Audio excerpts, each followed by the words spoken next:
As one can understand the presence of the air by the aromas it carries, so under the guidance of the Supreme Personality of Godhead, one can understand the living soul by these three divisions of intelligence. These three divisions, however, are not the soul. They are constituted of the three modes. As already explained, there are three states to our existence, namely wakefulness, dreaming, and deep sleep. In all three states, we have different experiences. Thus, the soul is the observer of these three states. Actually, the activities of the body are not activities of the soul. The soul is different from the body. Just as aromas are distinct from the material vehicle in which they are carried, the soul is unattached to material activities. This analysis can be considered by a person who is fully under the shelter of the lotus feet of the Supreme Lord. This is confirmed by Vedic injunction, Jasmin Vijnate Sarvam Evam Vijnatam Bhavati. If one can understand the Supreme Personality of Godhead, one can automatically understand everything else. Because of not taking shelter of the Lord's lotus feet, even great scholars, scientists, philosophers, and religiousness are always bewildered. This is confirmed in Śrīmad-Bhāgavatam 10th canto. Janya Rabindakya Vimuktamanyasta Yasta Bhavad Avisuddha Buddhaya. Even though one may artificially think himself liberated from material contamination, if he has not taken shelter the Lord's lotus feet, his intelligence is polluted. As stated in the Śrīmad-Bhāgavad-gītā, 3rd chapter, Indriyāni prāṇyāhu indri dhaparam manah manasastu para buddhir jo buddhe paratastu saha. Above the senses is the mind, above the mind is the intelligence, and above the intelligence is the soul. Ultimately, when one's intelligence becomes clear through devotional service, one is situated in buddhi yoga. This also is explained in Bhagavad Gita, Dadami buddhi yogam tam jena man padanti te. When devotional service develops and one's intelligence becomes clear, one can use intelligence to turn home back to God. This is the purpose given by in spiritual curriculum. You understand? First teaching, and that one must understand it. You understand? That is not body, is spirit soul. And soul is different from this material body. We say so. But the question arises, do all people understand this? No. Most of the people cannot understand this. You understand? Most of the people cannot understand that I am not this body, I am something else than body, that I am spirit soul. Is it very difficult to understand?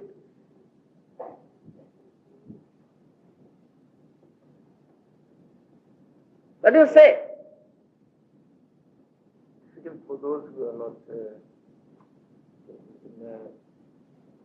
engaged in devotional service.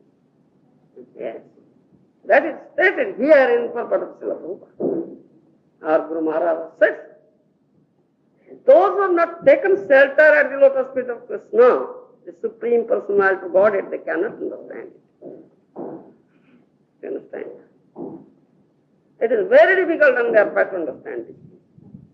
Though it's not so difficult. You understand? Though it is not so difficult. People say, as I was telling the same thing last night in that gentleman's house. People say, as you say, it's my tape recorder. You are not tape recorder. It's my tape recorder. You are the possessor of the tape recorder, isn't it? Similarly, my body. When the body is, say, diseased or some wrong in your body, it's physically wrong. You understand? You fall sick. That you go to the doctor. What do you say? Oh, doctor, my body is sick. It is not okay. Please give me some medicine, isn't it? You say my body, you never say I body. I am the body. Do you say so? You never say. Many people say so. But that they say that my body, but they cannot understand that I am not the body. I am something else than body, different from the body. They cannot understand. Because they have not taken shelter at the lotus feet of Krishna, the Supreme Personality body. So this is so very simple to understand, still it is very difficult on their part to understand. You understand? I think you have now understood it very clearly, isn't it? Huh? What do you say? My mercy? I have no mercy at all. I am very merciless person. I can catch hold of you and give you slaps on your cheeks, you rascal. You understand? Guru Karna Dharang. The Guru, spiritual master, is very strict disciplinarian. You understand? He inflicts strict discipline on the disciple. Huh? Yes, right. Catch hold of the ear and give slaps. You rascal, why are you doing something? Isn't it? Can you tolerate it? You can tolerate. You speak from the mouth, from the heart. In actual field, one day I will examine you. What do you say? How far you are tolerating? Therefore, Srīmad Mahaprabhu says, Taroriva Sahisnuna. Be tolerant as a tree, isn't it? One should know this thing and should practice this thing in his very life.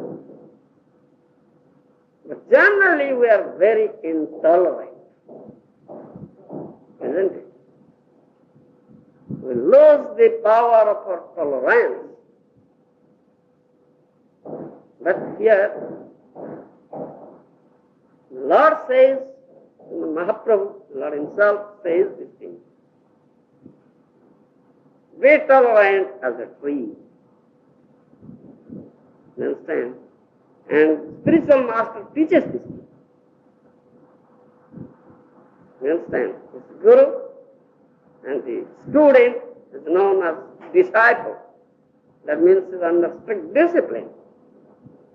The spiritual master inflicts strict discipline on the disciple. And thereby he examines, he tests how far the disciple is tolerated. You understand? If one cannot tolerate, he cannot be considered a disciple. He should be rejected at once. Get out here. You understand? So, those who have taken shelter, those surrendered souls, at the lotus feet of Krishna, the Supreme Personality of Godhead, they can understand this philosophy. The philosophy of the soul. That they are not body, they are different from the body, they are spirit soul. You understand? But those who have not taken shelter at the lotus feet of Krishna, they cannot understand. Be they, may they be great scholars, scientists, philosophers, and religious dharma, great heroes in religious field of religion. You understand? They cannot understand. So one thing needed.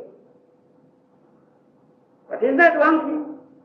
To know everything, to understand everything clearly. What is that? Huh? Taking shelter of the Lord's feet, the Lord by devotional service. Yes. Taking shelter of the lotus feet of Krishna. This one thing is needed.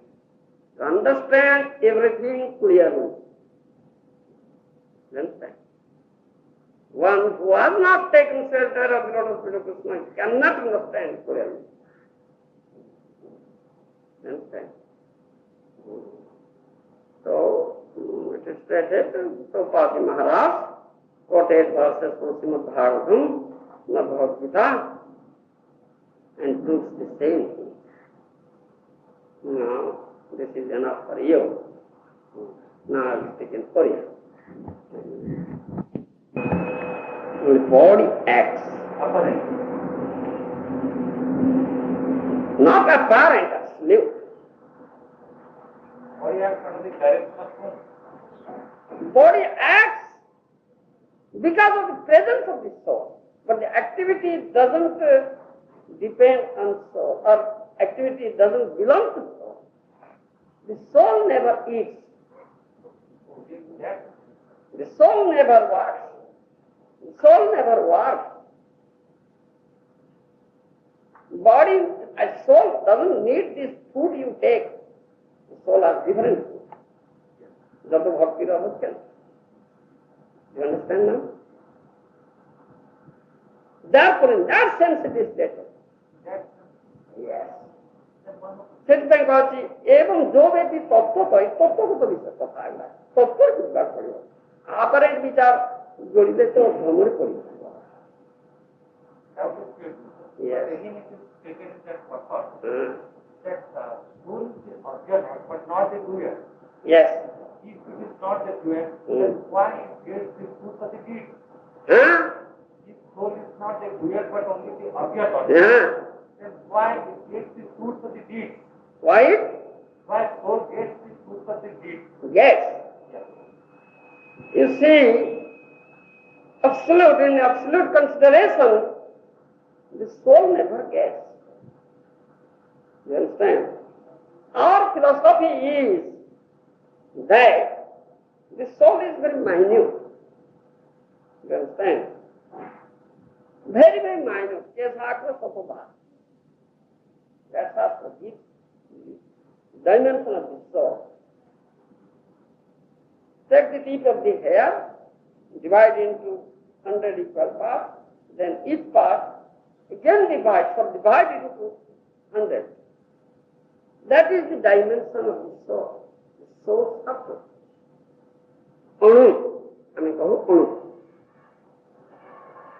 Soul का आत्मांतर नित्य संबंध होती परमात्मा का भगवान को संबंध नित्य मुनिवान जीवनों के जीवभूत सनातन। Yeah, you have come back from there. You have forgotten your father. You have forgotten that home, your father's home. You are loitering on the road. Yes. The one who knows your father, oh, Mr. Das, you are son of such and such. Why are you loitering on the road? Your father is such a rich man, such a great personality, such a great person. Why are you loitering here like a beggar? Go back to your father, go back home and be happy. That's sense. Now you understand? Yes. Yes. He has made repetition of the use of the statement that takes venture at the lotus feet of Gour Krishna.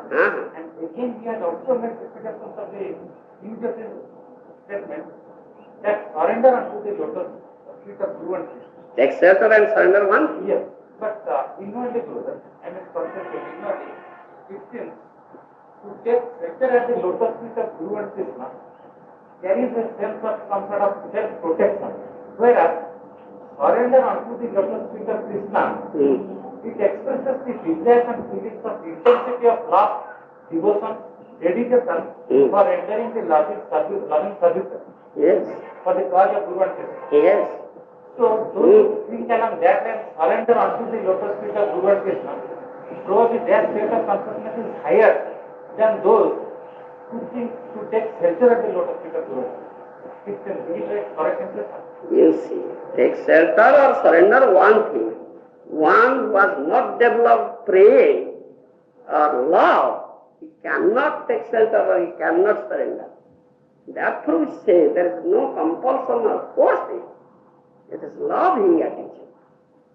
You understand? When you develop that love, so you automatically surrender. Automatically take shelter. Automatically you render the loving service. No force, no compulsion. It's based on love. You understand? Therefore, the acharyas, they stress on it. Why are you loitering here? Like a beggar, as if you have no father. You have father. The father is very, very rich. You have forgotten your father and go back to him and surrender yourself at his feet and be happy. You understand? Is it clear?